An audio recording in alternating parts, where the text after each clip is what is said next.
Imagine for a second that you are sitting in a psychiatrist's office. Right.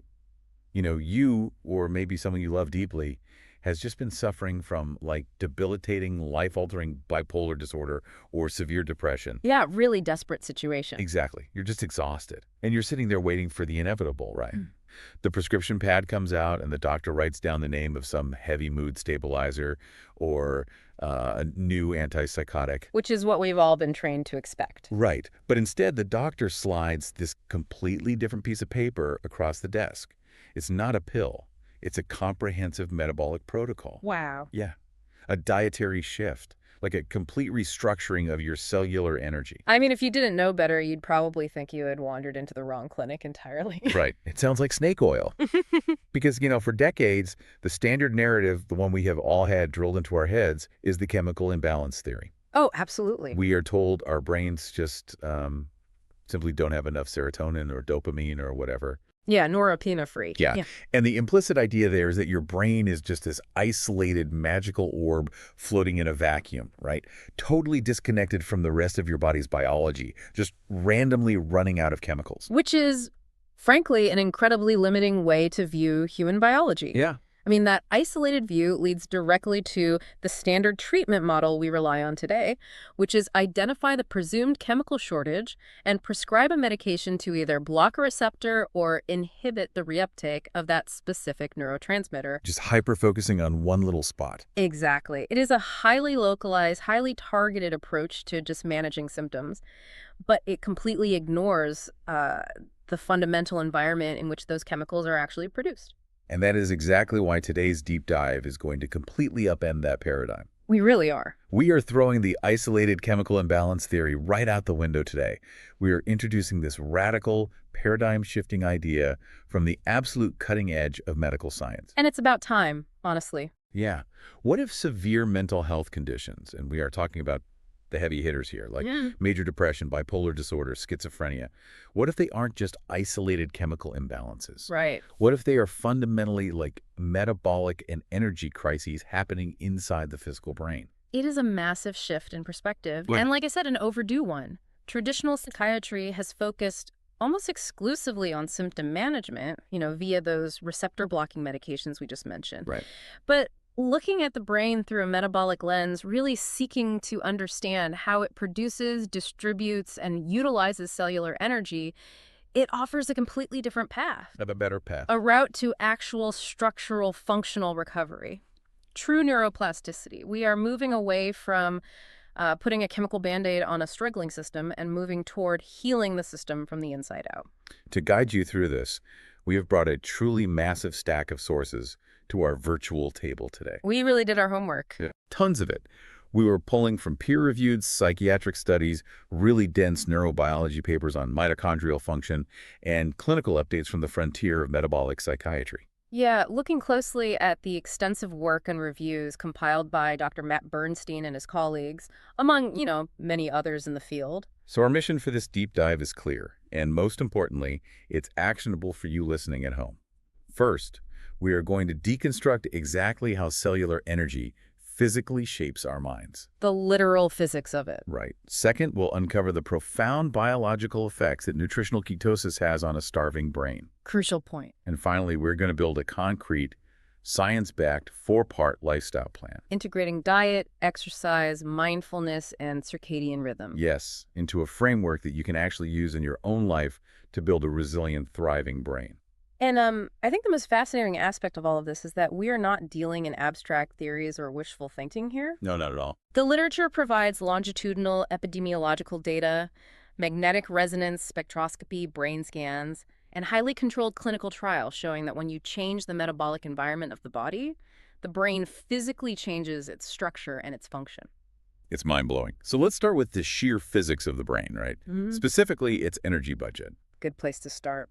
Because we tend to romanticize the brain as this, ethereal organ of thought, a vessel for consciousness. Right, like it's above the physical laws of the body. Exactly. But at its core, it is a physical, demanding machine. It is a massive energy hog. The demands are almost difficult to comprehend, honestly. I mean, the human brain represents only about 2% of our total body weight. 2%, that's tiny. Right. yet it consumes a staggering 20% of our body's resting energy. 1/5 of your entire daily energy expenditure goes strictly to keeping your neurons firing, maintaining the delicate electrical ion gradients across cell membranes, and, clearing out cellular debris. It is the most metabolically demanding organ in the entire body. So if there is any disruption to the body's energy supply, logic basically dictates that the brain is going to be the very first organ to feel it. Absolutely. And it's going to feel it the hardest, Right. which introduces this terrifying but crucial concept from our sources, the bidirectional trap. Yes, the bidirectional relationship. We're seeing an undeniable link between metabolic disorders, things like insulin resistance, type 2 diabetes, obesity, and severe psychiatric conditions. And the evidence for this bidirectional relationship is incredibly robust. Like, let's look at the methodology of the 2021 longitudinal study by Perry and colleagues. They didn't just take a snapshot of sick adults, they tracked a very large cohort of children all the way into young adulthood. And they monitored the children's metabolic dysregulation by looking at fasting insulin levels, lipid profiles, body mass index, things like that. And what did they find? The findings were staggering. The children who had the highest levels of metabolic dysfunction were significantly more likely to develop psychotic and mood disorders, like schizophrenia and major depressive disorder, as they became young adults. Wait, really? Yes. Childhood metabolic dysfunction literally predicted adult psychiatric illness. See, that should be front page news everywhere. I mean, if I am a parent and my pediatrician tells me my 10-year-old has high fasting insulin, I shouldn't just be worried about diabetes when they are 50. Right, you need to be worried about their immediate future. I need to know that this poor metabolic health is acting like a ticking time bomb for their mental health in their 20s. It's a literal biological precursor. And the broader research corroborates this across different demographics, too. Pan and colleagues in a 2010 study looked at a prospective cohort of women over time. What did that one show? Women with a history of depression were significantly more likely to develop type 2 diabetes later in life. And conversely, women who developed diabetes first had a highly elevated risk of subsequent depression. It feeds itself. Exactly. The meta-analytic research by Lupino in 2010 further confirmed this bidirectional street obesity directly increases the risk of developing depression, and depression heavily predisposes individuals to subsequent weight gain and metabolic syndrome. Okay, let's translate this physiological state for the listener for a second. Sure. Because if someone has systemic insulin resistance, their body cells aren't responding properly to the hormone insulin. The cells refuse to open their doors to absorb glucose from the blood, meaning they can't make energy. Right. But I always assumed, and I think a lot of people do, that the brain had special privileges. Like, I thought it was protected by the blood-brain barrier, so it didn't have to deal with that. Yeah, for a very long time, the medical community operated on that exact assumption. We believed the brain was immune to systemic insulin resistance. But it's not. We now know that is entirely false. The brain is densely packed with insulin receptors. And inside the brain, insulin isn't just managing glucose uptake, It regulates synaptic plasticity, learning, memory, and even the clearance of neurotransmitters. Oh, wow. Dysregulation of brain insulin signaling is actually so heavily implicated in cognitive decline that many researchers now refer to Alzheimer's disease as type 3 diabetes. Type 3 diabetes, that is just a chilling phrase. So if you have systemic insulin resistance from a poor diet or lifestyle, your brain is essentially becoming insulin resistant too. Yes, and when the brain becomes insulin resistant, it enters a state of glucose hypometabolism. Meaning what, exactly? Picture a person starving to death inside a grocery store. Okay. There is plenty of glucose floating around in the bloodstream, but the brain cells cannot get it inside the cell to turn it into ATP, which is the universal cellular currency of energy. The brain is basically starving for energy in a sea of plenty. Okay, so if your brain is a massive, sprawling city, right, and glucose is the coal meant to power the electrical grid, insulin resistance means all the power plants have locked their doors. That's a great way to look at it. You have piles of coal just sitting in the streets, but the city is going dark. And a blackout in the brain looks like severe brain fog, crippling depression, overwhelming anxiety, or in extreme cases like the fragmented reality of psychosis. Exactly. The systems simply don't have the power to stay online. That paints a very accurate picture of the energy crisis. The highly complex tasks of the brain require constant clean power, and without it, the machinery degrades. But, and I'm sure listeners are thinking this too, if someone is dealing with bipolar disorder or schizophrenia, they are almost certainly already in the medical system. Right. They're taking psychiatric medications. So aren't those medications supposed to fix the blackout? And this introduces a profoundly difficult reality in modern psychiatry. It's what we can call the medication paradox. The medication paradox. Yeah. Psychotropic medications, specifically second-generation antipsychotics like olanzapine, clozapine, or quetiapine, mood stabilizers like lithium and valproic acid, and even certain SSRI antidepressants, they can be incredibly effective at managing acute psychiatric symptoms. Right. They do work for the immediate crisis. They can interrupt a manic episode or quiet, terrifying hallucinations. They are vital tools for acute crisis management, and for many, they really are life-saving. I hear a massive caveat coming, though. The caveat is the side effect profile. These medications often cause severe metabolic damage. Wait, they cause it? Yes, we see rapid, massive weight gain, hyperglycemia, and dyslipidemia, which is an unhealthy imbalance of cholesterol and triglycerides. Oh, man. These drugs quiet the brain's acute distress by blocking specific communication receptors, but simultaneously, they actively exacerbate the underlying metabolic dysfunction that caused the brain to struggle in the first place. That is an inescapable vicious cycle. It really is. You go to a doctor because your brain is starving for energy, manifesting as severe depression or psychosis. The doctor gives you a pill to stop the acute symptoms. But that same pill breaks your metabolic system even further, driving your insulin resistance higher. Right. So your brain becomes more starved for energy in the long run. The clinical literature reflects the devastating end result of this cycle, unfortunately. Patients with serious mental illness experience a 15 to 20-year reduction in life expectancy compared to the general population. The 20-year reduction, let that sink in for a second. 2 decades of life, gone. And a massive driver of that premature mortality isn't the psychiatric illness itself. It is cardiovascular disease and metabolic syndrome, which are significantly worsened by the very medications used to treat the psychiatric symptoms. So, okay, we have a broken glucose metabolism. The brain is starving. And the standard medications are often accelerating the metabolic collapse. Right. How do we actually rescue the starving brain? I mean, if the doors to the power plants are locked, we have to bypass the broken glucose system entirely, don't we? We have to switch the fuel source entirely. And humanity has actually known how to do this for a very long time. We have. Yes. We switch the brain's fuel source from glucose to ketones. Which moves us perfectly into the realm of mitochondrial biogenesis and the power of ketosis. Exactly. Now, when most people hear ketogenic diet, they immediately think of, like, a trendy weight loss fad. Sure, the influencer diet. Right. But looking at our sources, the origins of this metabolic state have absolutely nothing to do with aesthetics or beach season. This has a deeply rooted, highly clinical history in neurology, doesn't it? It does. The ketogenic diet has been a cornerstone of clinical treatment for refractory, meaning treatment-resistant epilepsy for over 100 years. 100 years. It was introduced in 1921 by a physician named Wilder at the Mayo Clinic.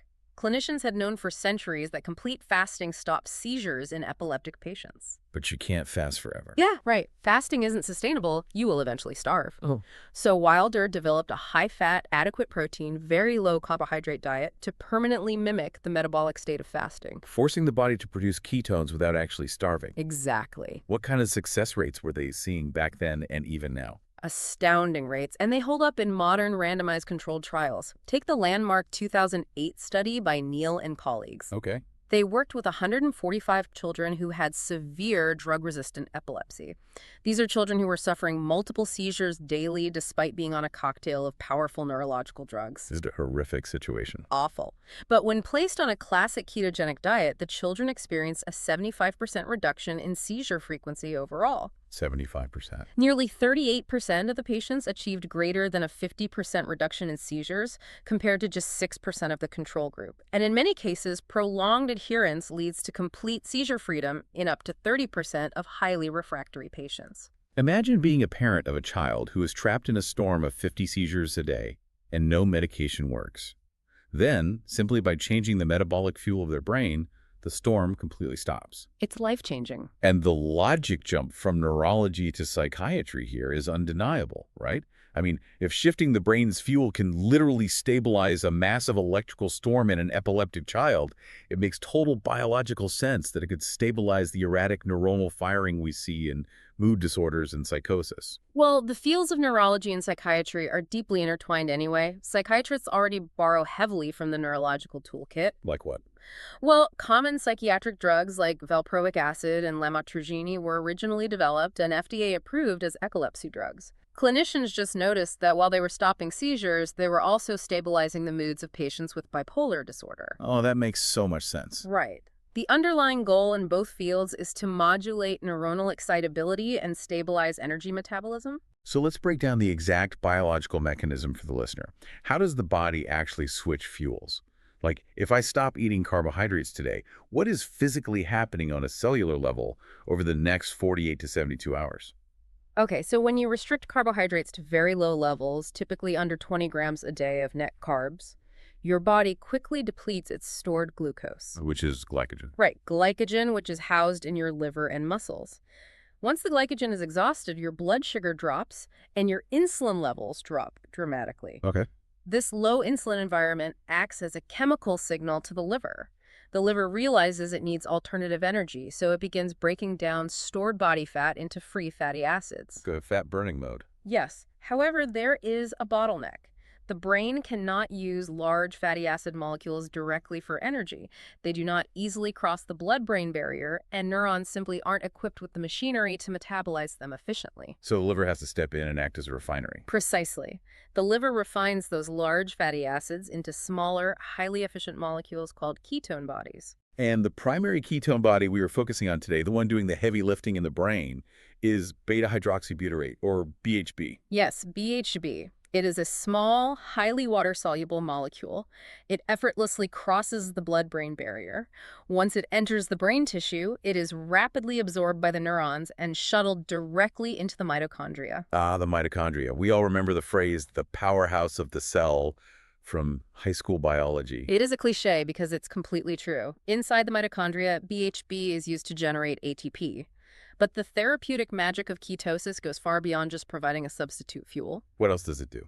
Ketones fundamentally alter the chemistry and energy dynamics of the cell. When the brain metabolizes BHB instead of glucose, it significantly increases the NAD plus to NADH ratio, and it activates a critical transcriptional coactivator called PGC1 alpha. Okay, we definitely need to pause and translate that biological jargon. Fair enough. NAD plus to NADH ratio, PGC1 alpha. If I am listening to this on my commute, what does that actually mean for the physical structure of my brain cells? Think of PGC1 alpha as the master genetic architect of your cells. When you activate it through ketosis, you are sending a biological command to the brain to undergo mitochondrial biogenesis. Which means making more mitochondria. Exactly. You are literally telling the cell to build brand new, healthy mitochondria. You are physically increasing the number of power plants inside every single neuron. That's amazing. Furthermore, the metabolic pathway for burning ketones requires fewer steps and bypasses many of the bottlenecks that glucose metabolism faces. Yeah. The result is that you generate more ATP with fewer reactive oxygen species. We're getting more energy with less toxic exhaust. Exactly. Oxidative stress is basically the exhaust of cellular energy production. So if we use the city power plant analogy again, we aren't just giving the city a cleaner burning fuel. We are actually building brand new state-of-the-art power plants that output twice the electricity with zero smog. Yes. We are physically upgrading the brain's energy grid. That captures the magnitude of the shift perfectly. You are rescuing the starving, insulin-resistant brain by bypassing the broken pathways entirely. Right. You provide an alternative fuel that enters the mitochondria directly, and you prompt the cell to increase its total energy capacity. And once the brain has this newly stabilized, robust energy grid, it finally has the power it needs to take back control of its internal communication networks. Which means we need to talk about neurotransmitters. We do. Because if a city doesn't have enough electricity, the traffic lights stop working, the phone lines go down, and communication just devolves into chaos. That's what happens in the brain, too. Right. In the brain, generating, releasing, and recycling neurotransmitters is an incredibly energy-expensive process.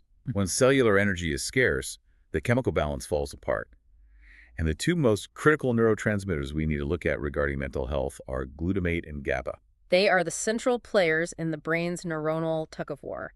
Glutamate is the brain's primary excitatory neurotransmitter. A gas pedal. Exactly. It is the chemical signal that tells neurons to fire, to activate, to send a message down the line.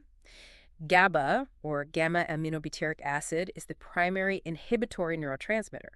It tells neurons to hyperpolarize, to calm down, to stop firing. The brake pedal. Right. But given the energy focus today, let's look at it like a city's electrical grid. Glutamate is the raw power surge traveling through the power lines. You need it to turn the lights on. Yes. But GABA acts like the electrical transformers on the telephone poles.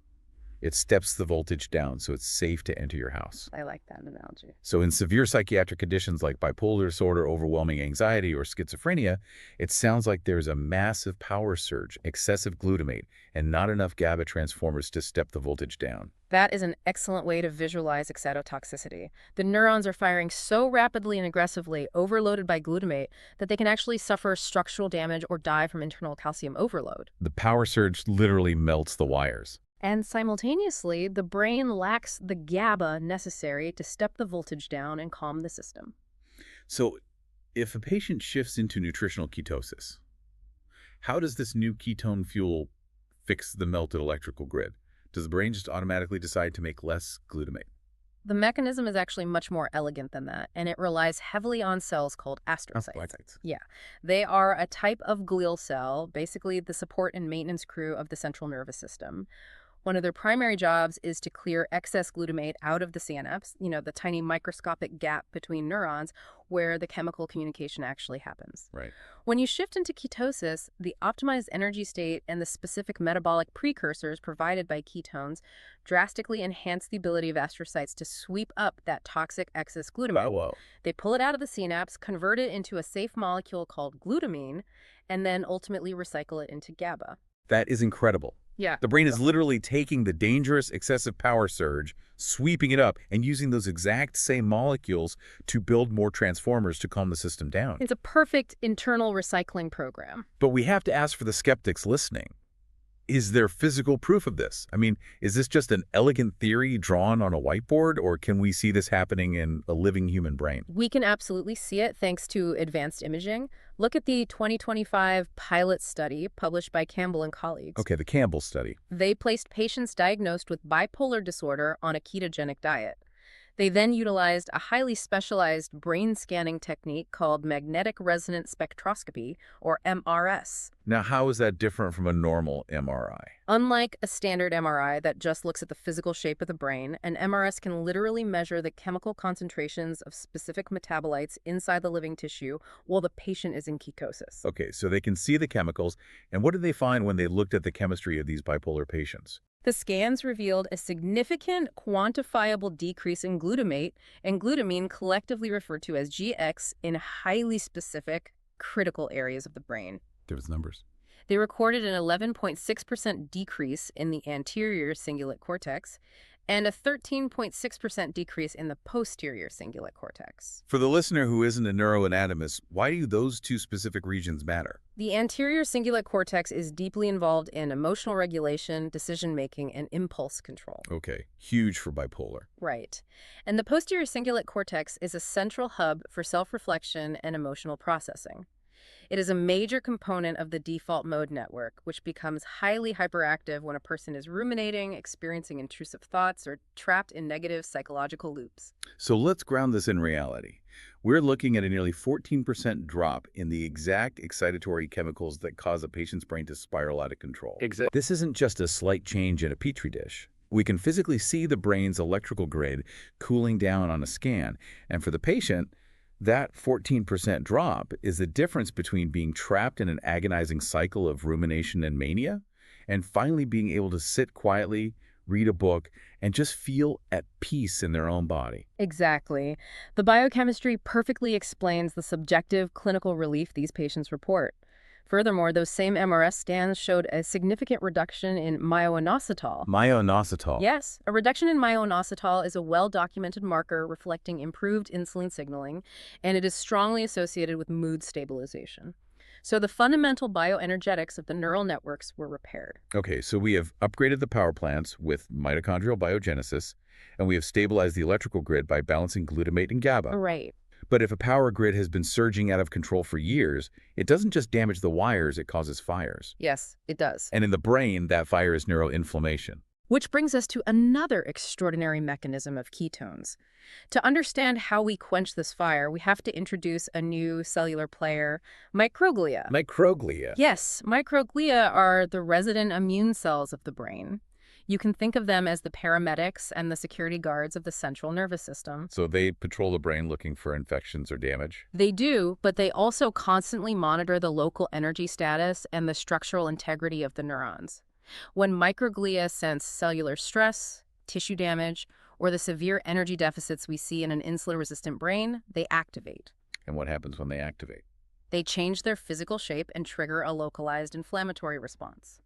The goal is to isolate the problem, clear out dead cells, and promote healing. Sounds like a good thing. It is, acutely. But Yeah. here is the danger. In a state of chronic metabolic dysfunction, the danger signal never goes away. The security guards never stand down. They stay perpetually activated, constantly pumping out pro-inflammatory cytokines, which are aggressive chemical messengers that cause chronic low-grade neuroinflammation. And if we look at the broader literature, chronic neuroinflammation is a massive common denominator in major depression, severe brain fog, cognitive decline, and neurodegenerative diseases like Alzheimer's and Parkinson's. Yes, it is everywhere in these pathologies. So the million-dollar question is, how do we convince the security guards that the emergency is over? How do we turn off the alarm? This is where we uncover one of the most profound scientific revelations about ketones in the last decade. For a long time, scientists viewed beta-hydroxybutyrate BHB as just a passive fuel source. Just a cleaner burning gasoline. Right. But it turns out BHB is a highly active signaling molecule. Meaning it doesn't just feed the cell, it actually talks to the immune system. Precisely. In 2015, a landmark study by Yom and colleagues discovered that BHB directly inhibits a biological structure called the NLRP3 inflammasome. The NLRP3 inflammasome. That sounds like a doomsday device from a sci-fi movie. What is it in reality? It is a large multi-protein complex located inside our immune cells, including the microglia. You can think of the NLRP3 inflammasome as the master fire alarm. Okay, the master fire alarm. When it is activated by cellular stress, metabolic danger signals, or toxins, it processes and releases highly inflammatory cytokines, specifically interleukin-1 beta and interleukin-18. So if the NLRP3 inflammasome is the master fire alarm, the microglia hear it and start spraying inflammatory foam everywhere. Yes. And the discovery by Yum proved that BHB physically blocks that alarm bell from ringing. Oh. By directly inhibiting the NLRP3 inflammasome, BHB effectively shuts down the production of those pro-inflammatory cytokines at the source. It acts as a powerful endogenous anti-inflammatory signal. That as well. It tells the microglia to stand down, significantly reducing the chronic neuroinflammation that drives so much psychiatric distress. That is a staggering dual function. Yeah. I mean, BHB provides the clean energy the mitochondria desperately need and simultaneously acts as a molecular fire extinguisher for the brain's immune system. It really is a wonder molecule. But looking at the notes you've brought, the sources go even deeper into the architecture of the cell. We were talking about the actual DNA here, right? We are. This is where the long-term structural recovery actually happens.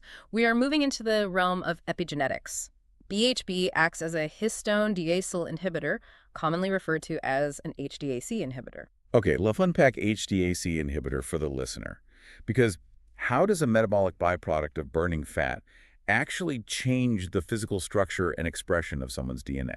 To visualize this, imagine that your DNA is a massive, incredibly complex library of instruction manuals that dictate how to build and operate every single part of your body. Okay.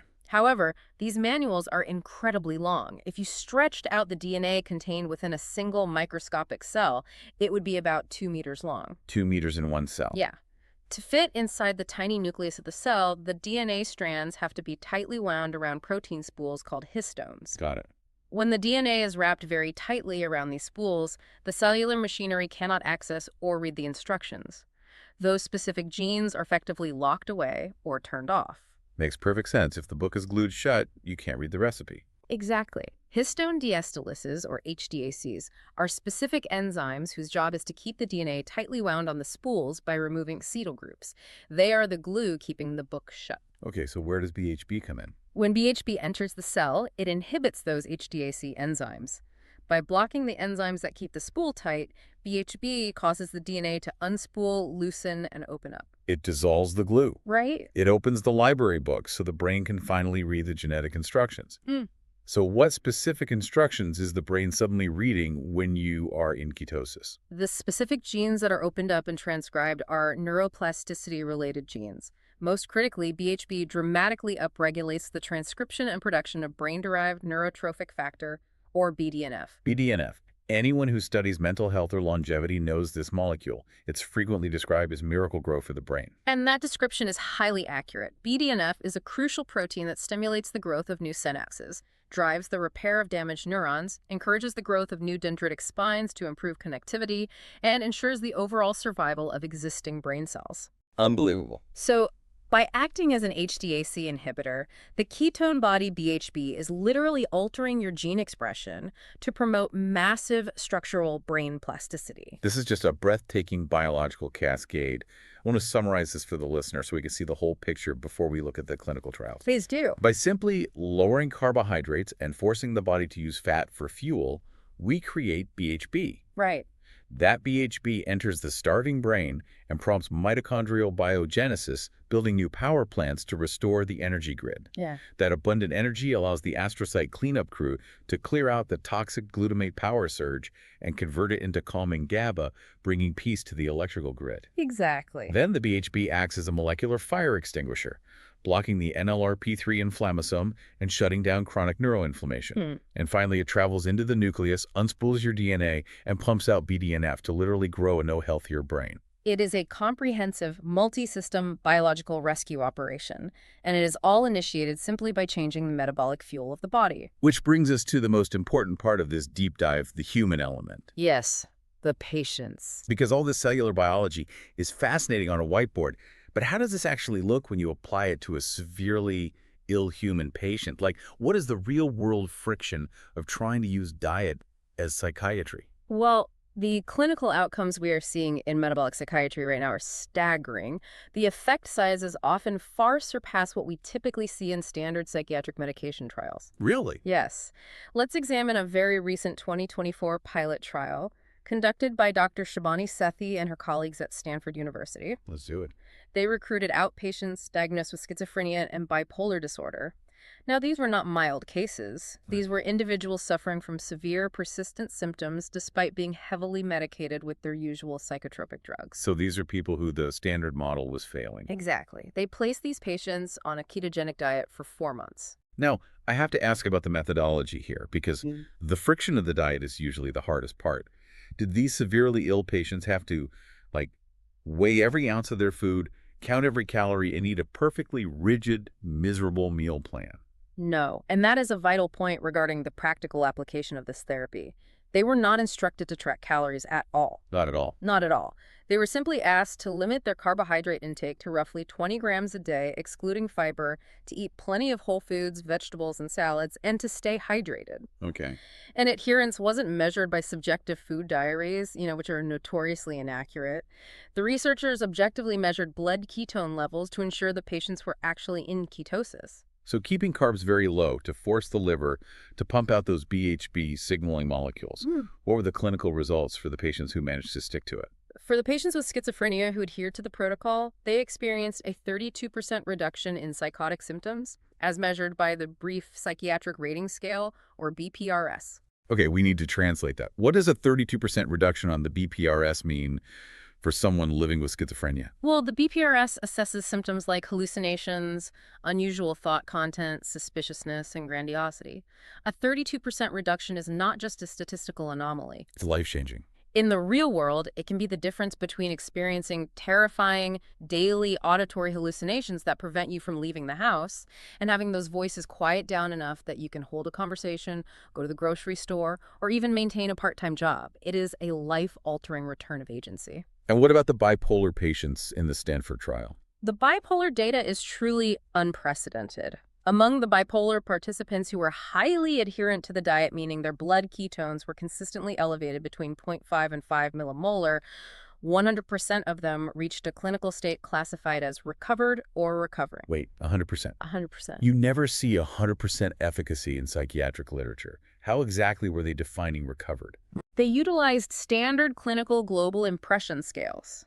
It means their symptoms were reduced to a level where they were no longer meeting the acute diagnostic criteria for a mood episode. Wow. Across both groups, overall clinical global impression scores improved by 31%.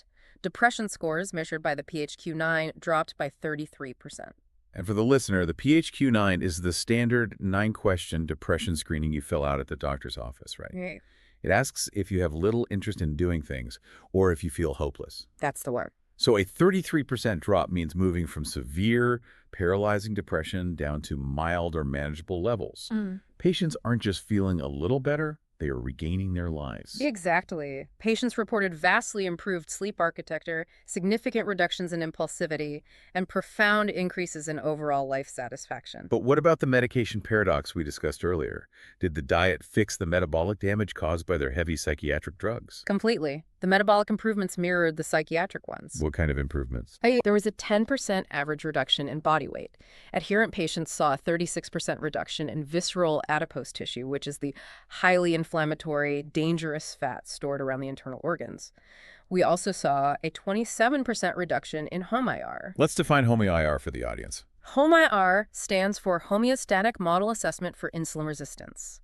It is a mathematical model that uses your fasting blood sugar and fasting insulin to tell you exactly how insulin resistant you are. Okay, and it dropped by 27%. Yes, a 27% reduction means their cells were drastically improving their ability to use energy properly. In fact, every single participant in the Stanford trial who met the criteria for metabolic syndrome at the beginning of the study had a complete resolution of metabolic syndrome by the end of the 4 months. They literally healed the brain and the physical body at the exact same time. Yes. But is this Stanford trial like an isolated miracle, or is there other clinical data corroborating this? Oh, the body of evidence is growing rapidly. Look at a 2022 retrospective analysis by Danon and colleagues. Let's hear it. They analyzed 31 inpatients in a psychiatric hospital in France. These patients had severe treatment-refractory mental illness, including bipolar type 2, schizoaffective disorder, and major depression. And inpatients usually means they are very sick. Yes.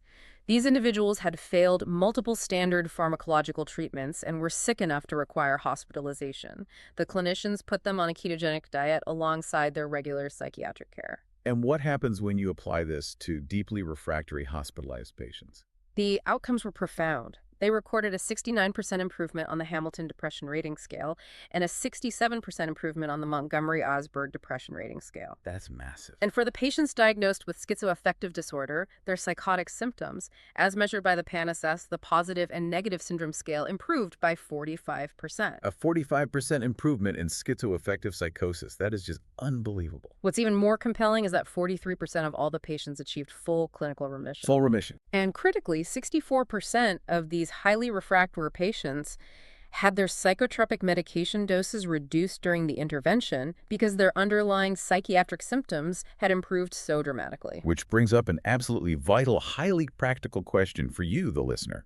If you or your loved one is currently on a cocktail of heavy psychiatric meds, antipsychotics, mood stabilizers, SSRIs, and you decide you want to try and heal your brain with nutritional ketosis, how does this diet interact with those drugs? Right, the interaction is key. Because you can't just completely change your brain chemistry and energy source without some major biological friction, can you? That is a critical safety point. You cannot undertake this blindly because of a well-documented clinical phenomenon known as medication potentiation. Medication potentiation, explain that. When a patient goes on a strict ketogenic diet and their metabolic health rapidly improves, their brain begins to function optimally. The neuroinflammation drops, the blood-brain barrier heals, and the neurotransmitter receptors become vastly more sensitive.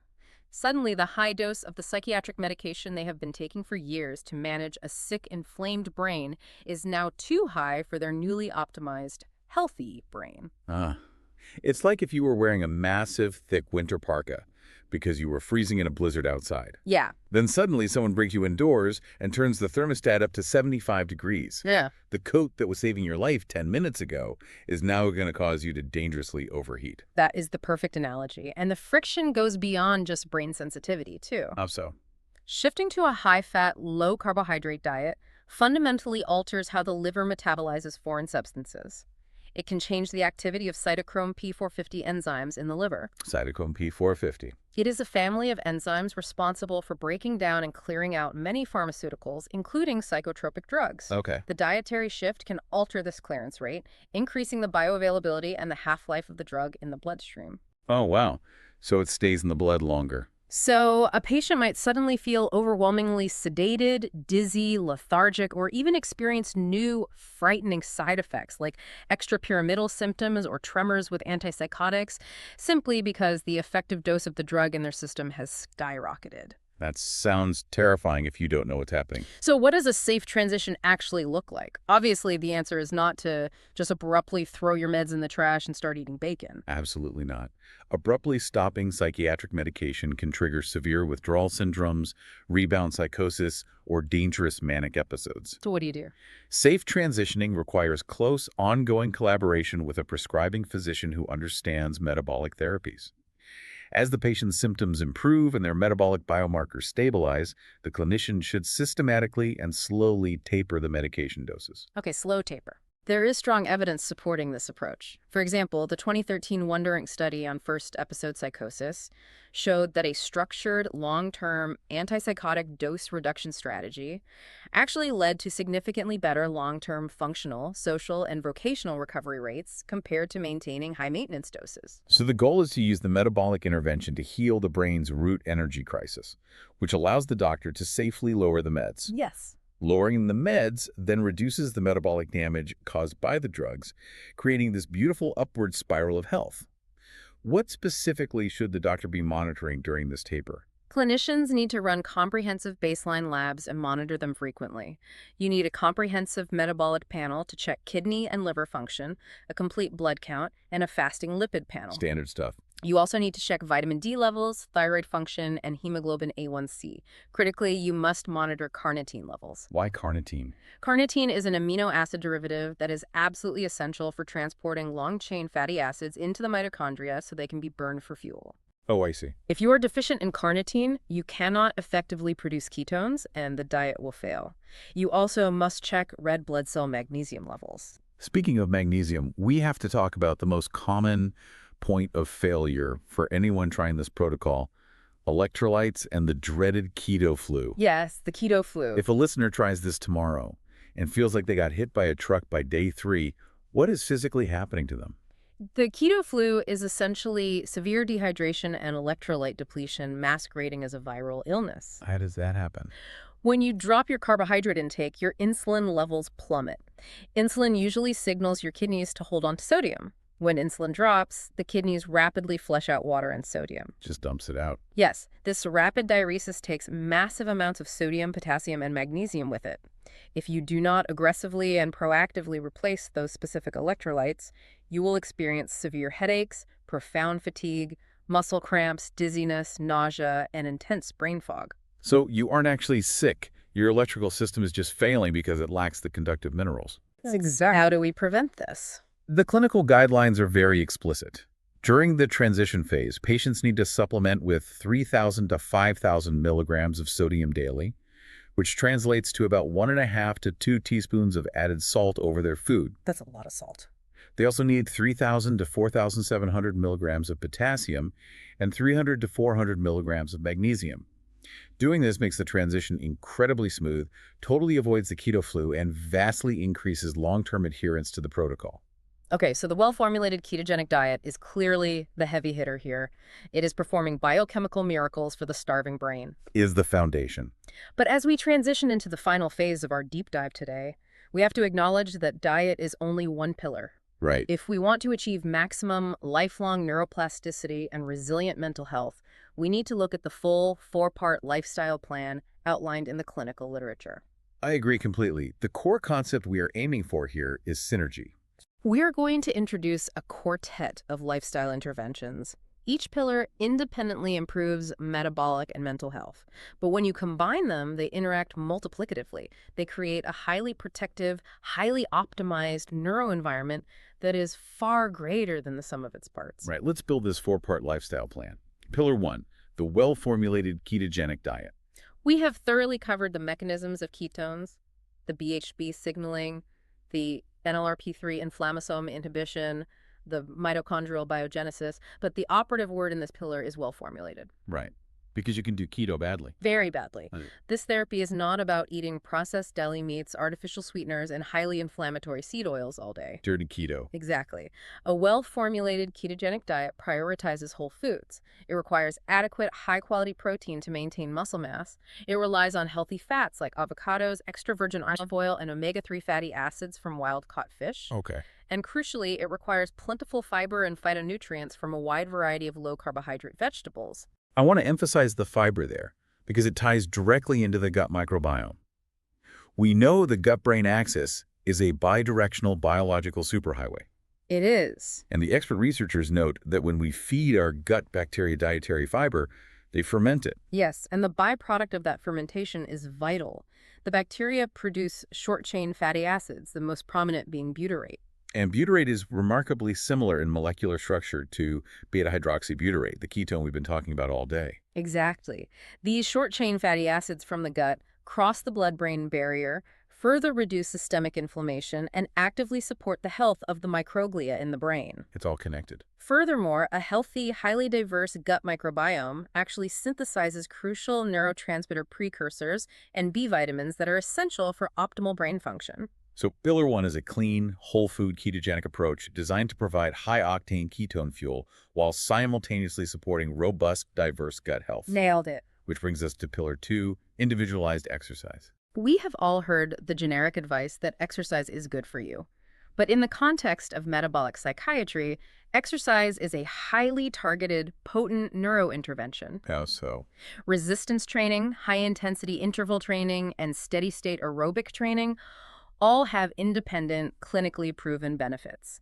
They heavily improve peripheral insulin sensitivity, they directly increase the production of BDNF in the brain, and they drive massive neuroplasticity. But I want to pull a very specific, surprising example from the sources here. Go for it. When we think of exercise for mental health, we assume we have to run a grueling marathon, lift massive weights, or do exhausting CrossFit to get results. Right. But the research highlights something entirely different: Tai Chi. Tai Chi is a phenomenal, illuminating example of metabolic healing.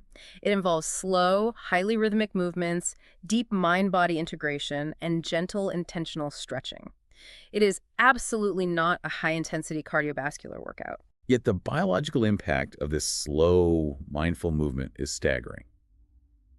Let's look at the magnetic resonance spectroscopy studies done on elderly subjects who practiced Tai Chi for 12 weeks. Okay. The scans showed a massive 16.5% reduction in phosphocreatine recovery time in their leg muscles. Let's explain why that specific metric is so important.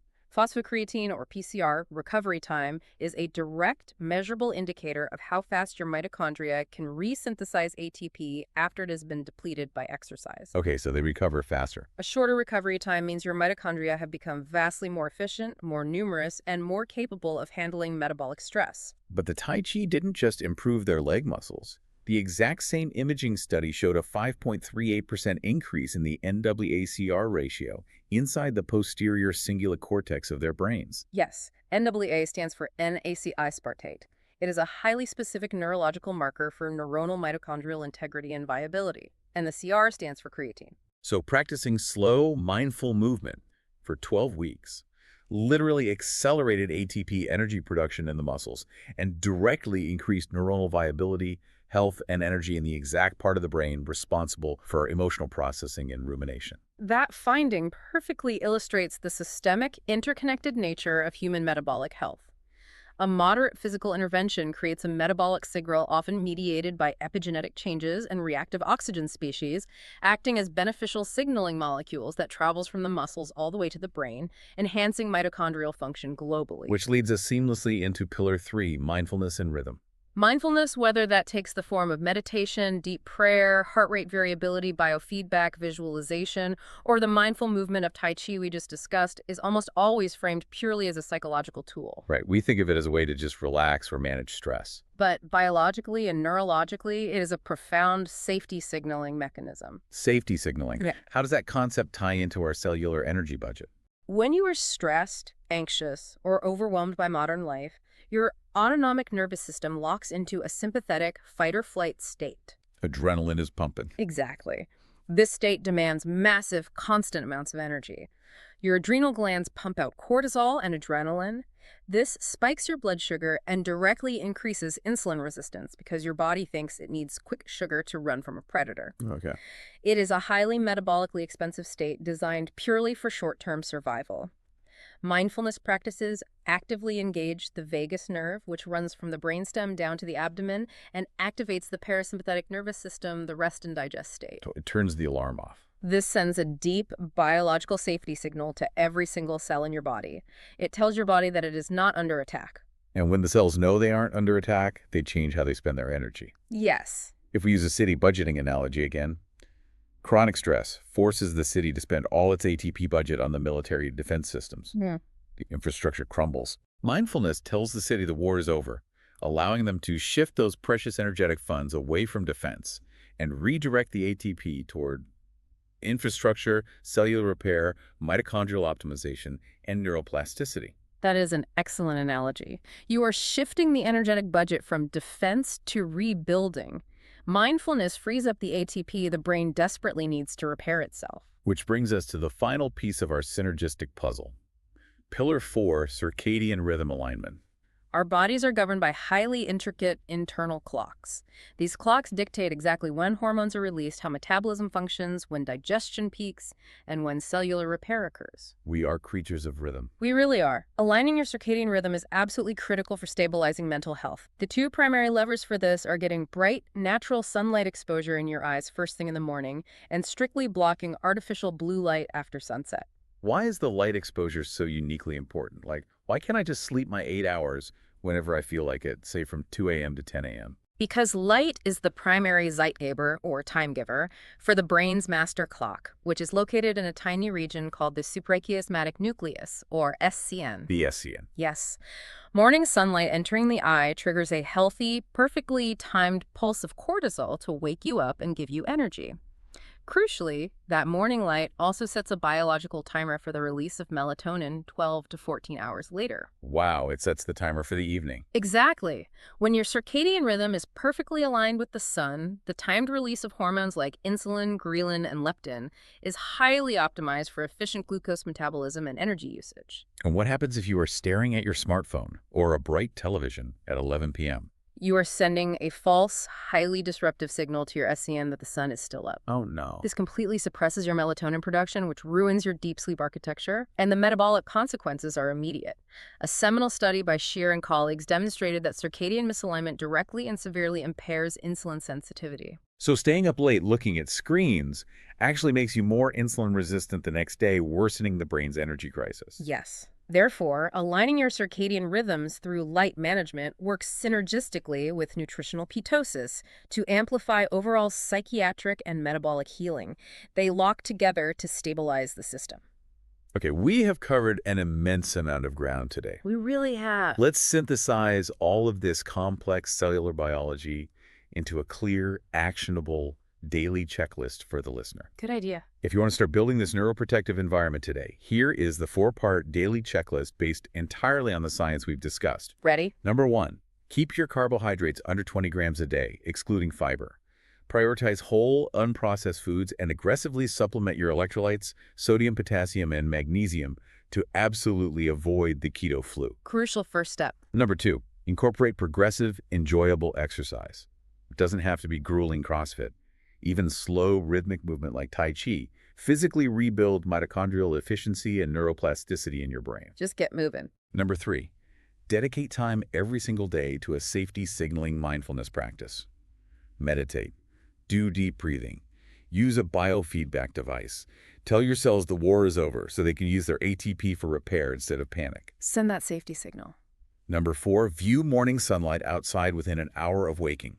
Standardize your sleep and meal times to anchor your internal clocks, and actively block blue light at night to align your insulin and melatonin hormones.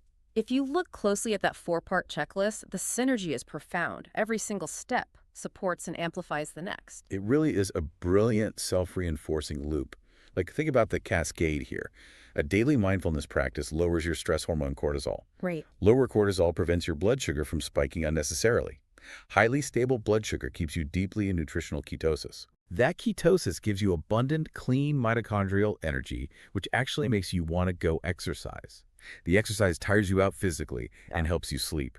And adhering to the light-dark circadian cycle guarantees that your sleep is deep, restorative, and melatonin-rich, which further lowers your cortisol the very next morning. It is a massive, unstoppable biofeedback loop of continuous cellular healing. It's beautiful. It is the ultimate integration of diet, exercise, mindfulness, and rhythm to create the absolute ideal biological conditions for neuroplasticity, metabolic health, and true functional psychiatric recovery. I want to take a moment to thank you for acting as an incredible guide through this incredibly dense, complex biology today. Oh, my pleasure. I mean, breaking down ATP, inflammasomes, and epigenetics isn't easy, but it is so empowering to realize that we have this much direct control over the physical metabolic environment of our own minds. We reiterate this core truth to you, the listener. Mental health is brain health, and brain health is metabolic health. It has been a true privilege. The science in the field of metabolic psychiatry is moving incredibly fast right now. It's exciting. The deeper we understand these cellular pathways, the more effective biological tools we have to help people reclaim their lives and their agency from severe mental illness. But before we sign off, I want to leave you, the listener, with one final mind-bending concept to mull over. Oh, here we go. Yeah, we drew this from the very fringes of our source material today. And it takes everything we just discussed about energy and cellular structure to an entirely new, almost unimaginable level. This is a good one. We just spent an hour talking about how mitochondria provide energy and stabilize the physical structures of our neurons. A key part of that physical structure, the scaffolding of the cell, are the microtubules. These are tiny cylindrical polymers made of tubulin proteins that give the neuron its shape and allow for intracellular transport. Right, the scaffolding. But what if those microtubules do more than just hold the cell's physical shape? What if indeed? According to a highly controversial but deeply fascinating theory called orchestrated objective reduction, or ORCH, or R, proposed by the Nobel laureate physicist Roger Penrose and anesthesiologist Stuart Hameroff, those exact microtubules might be the site of quantum coherence in the brain. Quantum coherence. They propose that human consciousness itself arises from the orchestrated collapse of quantum superpositions within these entangled neural microtubules, triggered by gravitational self-energy at the Planck scale. It is heavy stuff. Now, whether you buy into quantum consciousness or not, think about the biological requirements of that theory. Maintaining a delicate quantum state in a warm, wet, noisy environment like the human brain requires incredible shielding, structural perfection, and absolutely flawless cellular energy. So consider this provocative thought. Could it be that by healing our mitochondria, providing clean, efficient ketone fuel, and clearing out the destructive fire of neuroinflammation with this 4-part lifestyle plan, we aren't just fixing our moods? What are we fixing? Could it be that by perfecting the cellular scaffolding, we are actually optimizing the quantum physics of our own consciousness? It is definitely something to think about the next time you have to choose between a nutrient-dense avocado and a highly processed donut. Absolutely. Take this checklist, share it with your healthcare team, and start your own metabolic revolution. Thanks for joining us on this deep dive. See you next time. Take care, everyone.